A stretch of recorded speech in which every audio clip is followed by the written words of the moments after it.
Some are already calling him the veto in chief. Today, Governor Glenn Youngkin has vetoed more bills than any other governor here in the Commonwealth of Virginia. But April 8th is still on the way. That means the governor has until that time by midnight to decide what to do with every bill that has come across his desk, including the budget. Also, it's election time, and the U.S. Senator Tim Kaine has launched his re-election campaign. What are his issues? Who will be his challengers? And how excited are Virginians to vote in this upcoming presidential and U.S. Senate election? It's Stay the Water. I'm your host, Dr. Eric Claville. You're joining us for our 2024 Looking Back, Looking Forward General Assembly Review. Welcome back. It's Stay the Water. I'm your host, Dr. Eric Claville. As always, we want to thank you for joining us on this beautiful Sunday we have here in Hampton Roads, and of course, hopefully across where you are, across the country or the world, as you join us as we bring to you movers and shakers and policymakers to discuss issues important to the community. We're broadcasting from where we always do, from the campus of the Norfolk State University, home of the Spartan Nation, the best and the greatest HBCU in the Commonwealth and in the country, from none other than WNSB, Hot 91, the soul of VA. Once again, we hope that you enjoyed your week. We had a very, very busy week, and actually a very busy Saturday here on the campus in Norfolk State. We had a lot going on because it's a great time to be a Spartan, right?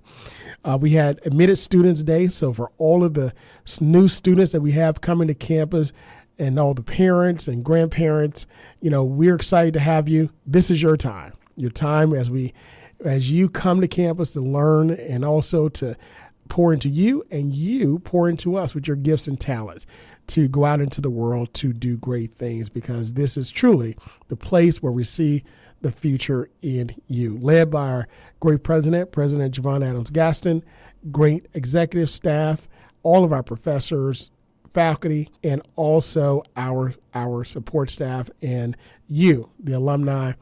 We're all behind you, and we're looking for great things from the new class that's coming in, the class of 2028. Not only that, but we hosted our MEAC, where I hosted a track tournament here on campus, and it was a huge event, both Friday and Saturday. And we had our 5K walk, which was phenomenal as well. But not only that, but on Saturday, we had here on campus, I mentioned in the introduction, we had U.S. Senator Tim Kaine here on campus as he launched his re-election campaign. And from Hampton Roads, he chose none other than Norfolk State University to do that. Of course, he launched his campaign starting in Richmond. That's where he started out as a civil rights attorney and also serving on city council and eventually lieutenant governor and governor, and now as our U.S. Senator who's running for re-election. He talked about, according to the Virginia Mercury, where he kicked off his 2024 re-election campaign, he said that Virginians are not mean-spirited. And he said Republicans set to pick U.S. candidate Senate nominee here in the June primary. The Virginia Mercury followed the campaign and followed his track and his career. As he talked about, he said, in good times or bad times, Virginians are not mean-spirited, pessimistic, name-calling, or complainers. He said, we are upbeat, can do, roll up your sleeves, get the job done people. He said, we stand up for democracy and equality. He said, we stand up for economic opportunity. We stand up for reproductive rights and voting. And most importantly, we stand up for each other. Of course, as I mentioned, the Republican nominee candidate will be chosen in the June primary.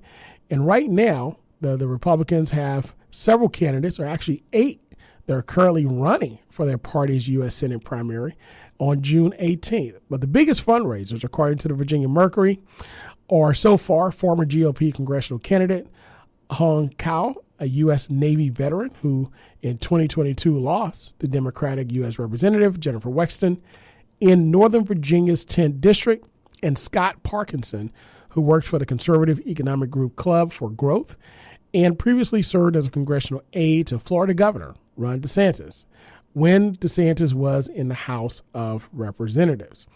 And of course, according to the other Republicans in the field, according to the Virginia Public Access Project, also known as VPAP, is U.S. Army veteran Eddie Garcia, Former Border Patrol agent and Trump-era immigration official Ron Vitello, and attorneys Gwen Hickman, Jonathan Emrod, and Chuck Smith. So with this, we'll know who will be running against U.S. Senator Tim Kaine, who is the incumbent, and he will find out in June. With this, Senator Kaine was joined on stage in Richmond by, of course, U.S. Senator Mark Warner, who also praised Senator Kaine's persistent sense of optimism at a rough time for national politics. And he reinforced the point that Warner recalled the time that Senator Kaine spent 27 hours stuck on a snow-blocked highway between Richmond and D.C. And let me tell you, he said if he had been caught in a snowstorm on I-95 as chairman of the Intelligence Committee, he would have brought in a CIA SWAT team to get him out. But Senator Kaine, he opposed that, and he stayed there peacefully, sitting there with his water and eating his oranges. And I remember, the senator sending out tweets about that time as well. That was a pretty rough time. I remember that. A lot of persons were stuck on the interstate and the highway. And again, a lot of people, everyone made it, but it was definitely a rough time indeed. Now here, of course, in Hampton Roads, he came here to Norfolk State on yesterday and launched his campaign. And here in attendance was the mayor of the city of Norfolk, Congressman Bobby Scott. Also, we had two phenomenal students that led the Pledge of Allegiance and sang the national anthem. And then from there, you had others that spoke and supported his reelection here for U.S. Senate. So once again, Norfolk State, it's a great place to be. It's a great place to be here. It's a great place to be a Spartan. But it raised another issue. 2024, and where we're going to get to our governor and what's happening with our looking back, looking forward. But I wanted to cover this first because it seems like there's an important election every year, because there is an important election every year. I know sometimes it's easy to get voter fatigue, but, we've got election for president coming up. We've got the U.S. Senate election coming up. We have a couple of a couple of congressional races, Hampton-based, 7th District, 10th, and also 7 in Northern Virginia. And we not only that, we have some mayoral races here in Hampton Roads as well, both on the peninsula and on the south side. It's a very important time to be engaged because really, when you think about it, we got local, we have congressional, and we have national offices at stake. The question becomes, who will you choose, or who do you want to dictate and really guide our country into this next phase? We're approaching another decade. We're approaching 2030. And it's very important that we as citizens understand that we want what we want and that our elected officials are there to help facilitate that. But if we don't get out and vote, if we don't give our voice, then how will they know what we want? So once again, I urge you to get out there and vote, get out there and get engaged, go to the forums and give your voice, make your voice known. Because if you don't, then anything can happen. And let me tell you, anything does happen. Speaking of forums, I was fortunate enough to moderate on this past Thursday the first legislative town hall meeting at Zion Baptist Church in Portsmouth for our two alums, Delegate Cliff Hayes and also Senator Louise Lucas. And this was held there. And let me tell you, thank you for the turnout, Portsmouth. Thank you for the turnout for everyone that came. It was truly a great opportunity to hear what our policymakers, our lawmakers are doing and have done as it relates to the 2024 General Assembly session for healthcare, for education, for mental health. Toll relief was a huge discussion. Toll relief, violence prevention, workforce development, environment, housing, and so much more.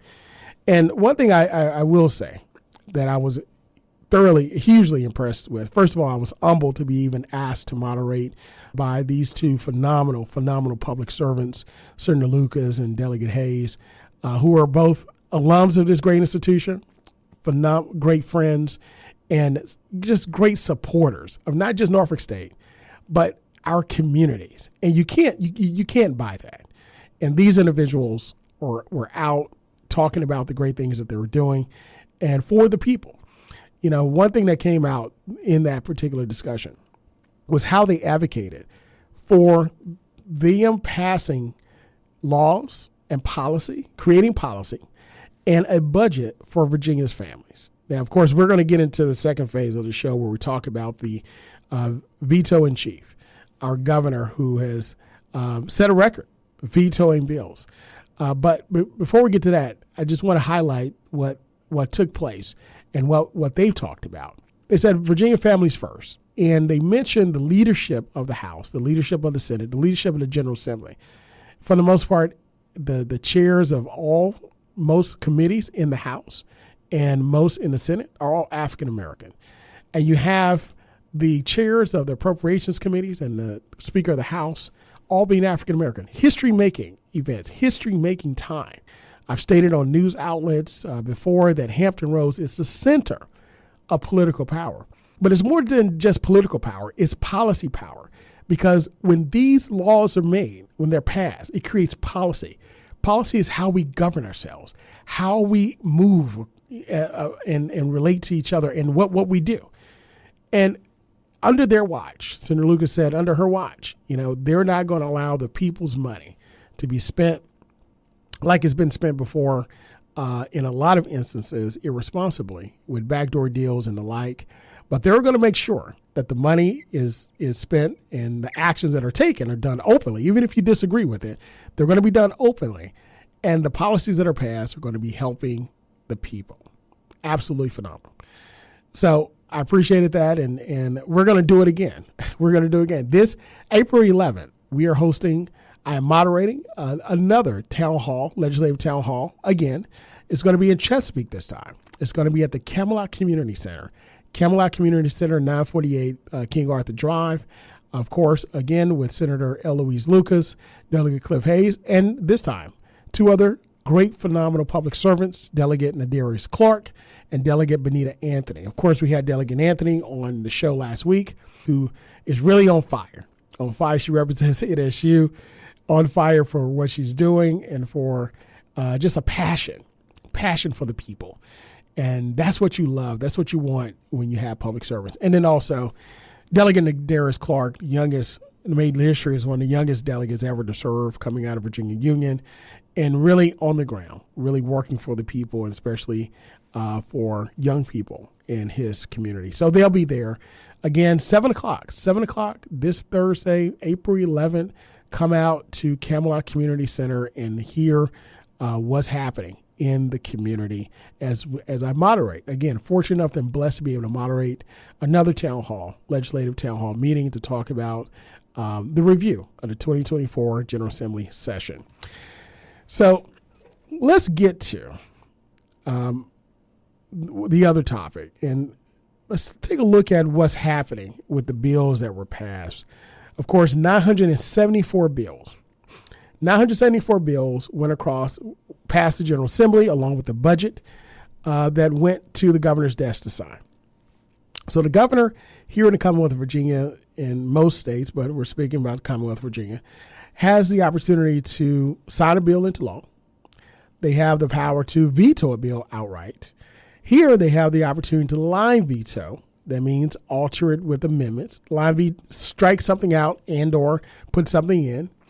And then they have the opportunity to not do anything. Just let it sit there, and then after a period of time, it becomes law.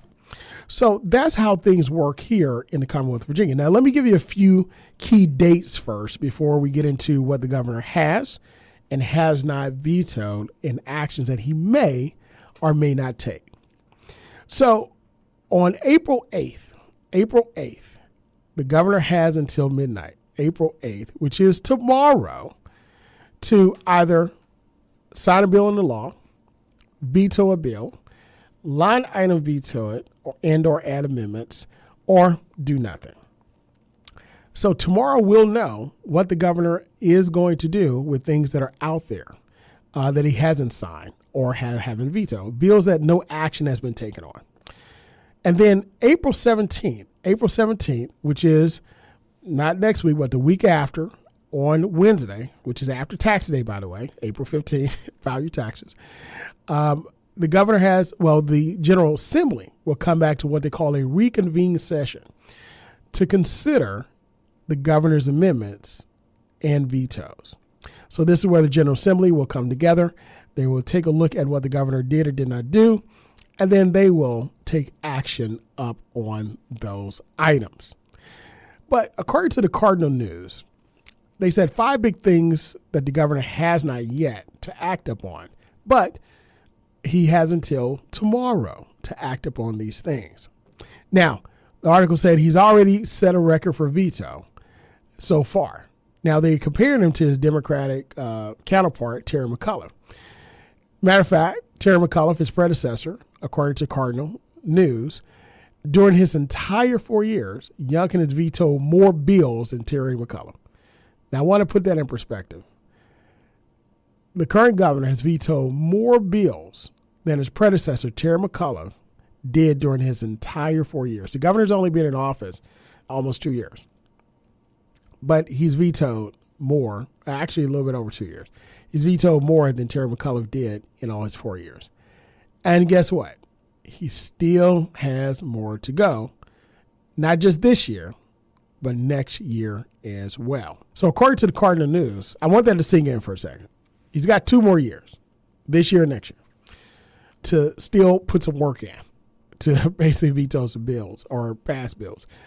Now, I was asked to do this question by our local news outlet that I do analysis for, our WTKR Channel 3, the CBS affiliate, about what did I think about this? What did I think that the governor vetoed all these bills?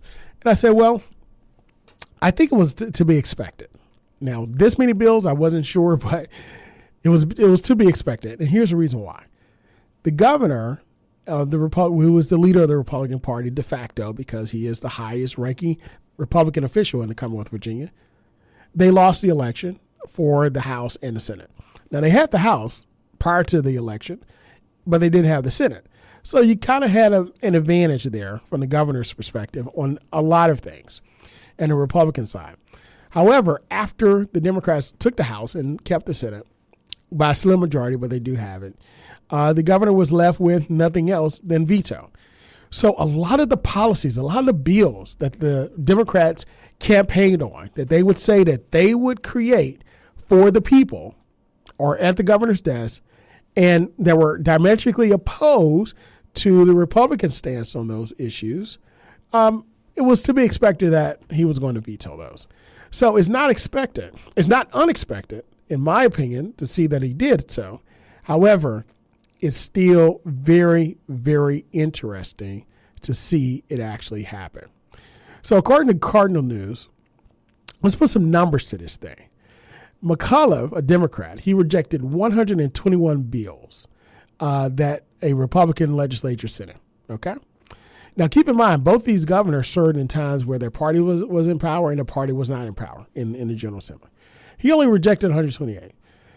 Now, Governor Youngkin, who's a Republican governor, faces a Democratic legislature for the first time. He's vetoed 128 so far.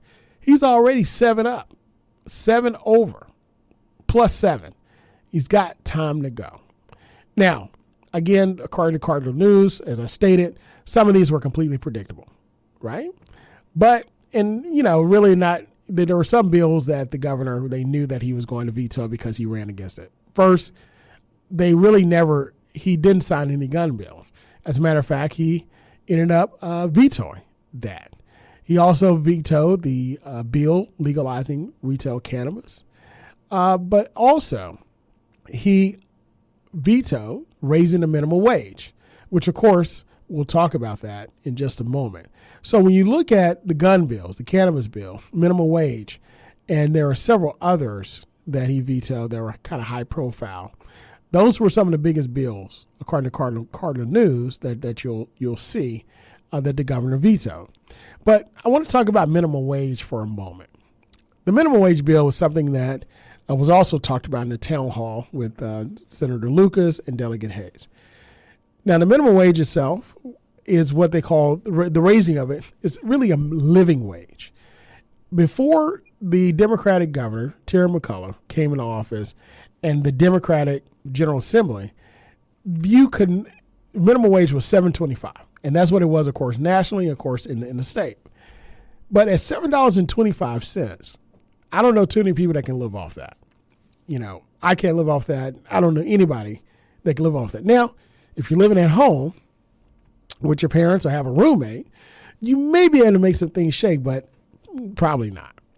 Now, the other thing is right now, minimum wage was voted on by the General Assembly to raise in stages over the course of years because of businesses having to adjust to that amount, which is understandable.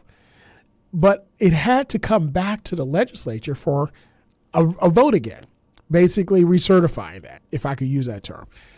So what ended up happening is that the compromise, and in the legislature at that time, was that you could raise it, but you got to come back and see what happens. What are the dynamics at this stage? Once it goes up, it's $11 and some cents now. Then it goes to $12.50, I think, and then it goes to $15. But the legislature said, yes, we're going to do this. It's the right thing to do. Prices are out of control. Inflation is high. We need more money in our pockets so that parents aren't working 3-4 jobs, a regular job, part-time job, and then door dashing on the side, or Ubering or Lyft. I mean, it's just so much work that now the children go neglected because you're trying to put food on the table. Just all kind of things just go upside down. But the governor vetoed that bill because he believed that the market itself is better than the law. Well, sometimes the free market isn't what they call free. It's taxing, and it's taxing the individuals that don't have the money to afford to be taxed. And that's one thing about the minimum wage bill that a lot of persons thought it should not have been vetoed. As a matter of fact, as a promise to the people, this was the Democrats, the General Assembly, both in the House and also the Senate, and also Republicans. They passed this bill. It was called House Bill 1, Senate Bill 1. It was the first bill. They said, we're thinking about the people. We're going to pass this law. It passed through, again, the General Assembly. That means it had the majority vote to pass. And then from there, it went to the governor and he vetoed it. So, again, one of the things about the vetoes is that it speaks to where individuals' priorities stand and individual parties, their priorities stand. So let's take a look at 5 big ticket items, 5 big bills that the governor has to take action on. And we'll see tomorrow what happens. The first is the skill games. So the question becomes, should skill games be allowed? Now, for those of you that don't know what skill games are, these are what you find those machines in convenience stores mostly, where it's basically gambling. And they pretty much want this pretty much outlawed. And you kind of move gambling to another place. In other words, look at it as what it is. And then also where you have to be 21 to enter a casino and things of that nature. They want to make sure that in part that this particular issue of skill games doesn't become something that skates the gambling question. So again, where does this stand? And are we taking note of this? So the governor's going to take a look at this. The right to contraception, House Bill 609 by Delegate Price out of Newport News, and Senate Bill 237 by Senator Hashmi, Democrat out of Chesterfield County. They, according to Cardinal News, they both established these bills a right to obtain, quote, contraceptives and engage in contraception. However, 13 states have created legal protections for contraception, according to the Kaiser Family Foundation, with 5 those coming after the Supreme Court overturned a national right to abortion in the Dobbs decision, of course, the Roe versus Wade case. Now, according to Cardinal News, Republicans in the General Assembly, they are looking at and express skepticism over the bills on 2 grounds. Number one, unknown implications of creating a new right and concern that the legislation would automatically allow the so-called abortion pills. So the Senate passed the bill pretty much on a party line. The House passed it with just 4 Republican sponsors. So now the question becomes, how will the governor view this? It's possible, very possible, that the governor could veto that as well. Let's take a look at a local sales tax for school construction. Now, according to Cardinal News, 9 localities already have the right to hold a referendum to approve raising the local sales tax, with the proceeds going to school construction. As a matter of fact, Delegate Sam Rasool and also out of Roanoke and Senator Jerry McPike, Democrat out of Prince William County, they sponsor HB 805 and Senate Bill 14 to extend this right to all localities. Now, the final legislation, according to Cardinal News, also incorporated versions from 2 Republicans. So both bills passed with bipartisan support. There you go. But notably, many Republicans who voted yes represent rural areas who are often the most hard-pressed to find funds for school construction. So, according to Cardinal News, the argument against this bill is that it opens the door to tax increases, paperwork of tax rates across the state, and they argue for this, for this one of a few ways for rural schools to come up with the money they need. So, again, an opportunity to fund schools, but it's being fought against because they think it's a gateway to more taxes. It's just not urban school areas, but also rural school areas that need this funding, that need to be able to fund their schools. Again, extending it to all localities where 9 have already had it. 2 others, and this Affordable Prescription Drug Board. This is the ability to create a panel, a board, that will help to bring the cost of drugs, prescription drugs, down. This is huge. You have a lot of support, the community across the board asking for the governor to sign this bill into law. One thing about it is that prescription drugs, you go to the pharmacy, you're going to pay a price, and sometimes is gouging. So there's a lot of support for that bill. But finally, and this is the big one, the state budget. What will the governor do with the budget? Now, the 4 I just mentioned previously are just laws, not just laws, but they're laws.